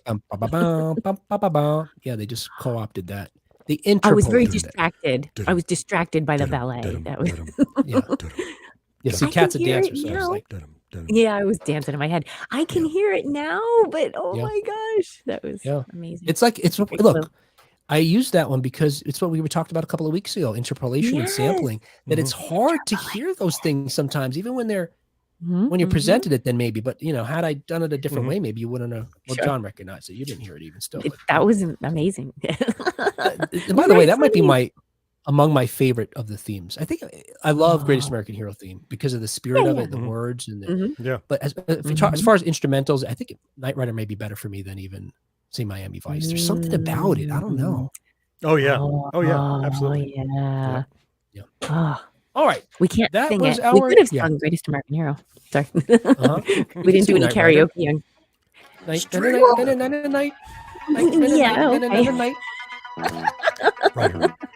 Michael Knight Rider. Whatever. All right. That was our show. He's got a real cool car.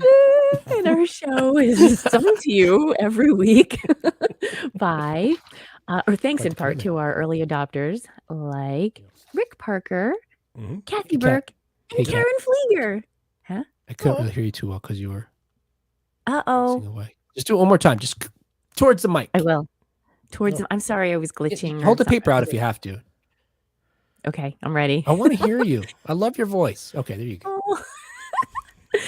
Our show is sung to you every week. That's what I said before to be funny, but now it doesn't sound funny anymore.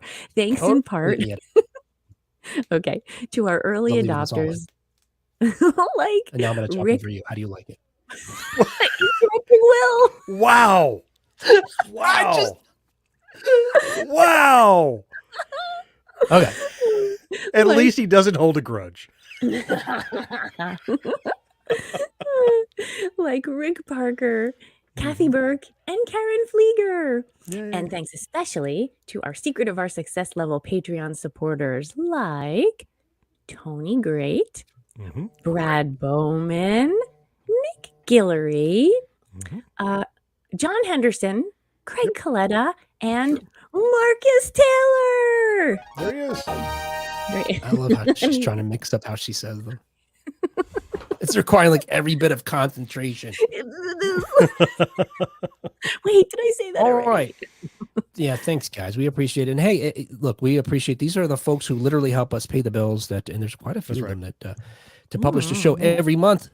If you can help us, it would be great. Go to 1980snow.com/support. There's a bunch of different ways you can just give $1 or $2, just once even, through a coffee or something like that. There's links there. But if you can't, hey, just make a comment, send us an email. I'm at will@1980snow.com. Kat is at kat@1980snow.com. And that's all the emails we have. And or you can make a comment on Facebook, Twitter, Instagram. Like this one that I don't have ready, but I'm about to. Okay. Make it up. We heard from a guy named Frank who said his cousin Bobby really loves the show. We heard from Eddie Newton. Was it? This is Doug R. wrote in. Oh. My roommate Johnny F. is listening to your show right now. I'm not reading his comment, but I do have a comment from Megan. In between the McCluskey. thwaps, I hear laughter. I think he's on to something. I have a comment from Megan McCluskey who said, I have to tell you, the episode about the song sampling was absolutely hands down fascinating. I drive a lot for work lately, and I swear you guys are what gets me through. And there's always that moment. Aw. Yeah, right? There's more. And So there's sweet. always that moment when you just all crack up laughing. And I'm usually laughing along, and the person next to me on the road thinks I've lost my mind. I love that. I just love that we can do that for her. That is very awesome. kind. Thank you. Yeah. Yes, thanks, Megan. So hey, yeah. What is it? 2 and 10? 10 and 2.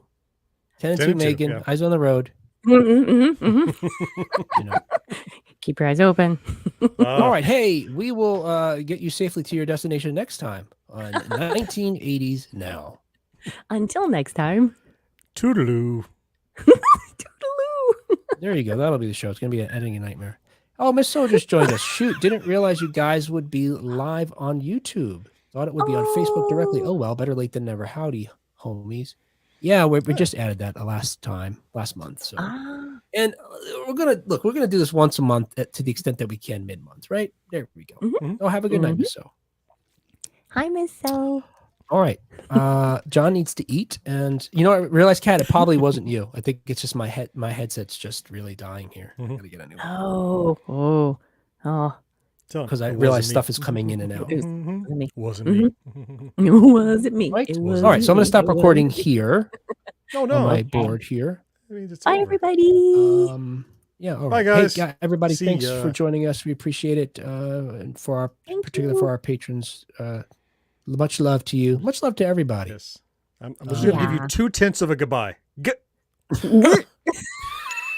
That's all you get. Oh, I thought I still had a thing on it. I don't. All right. Bye, guys.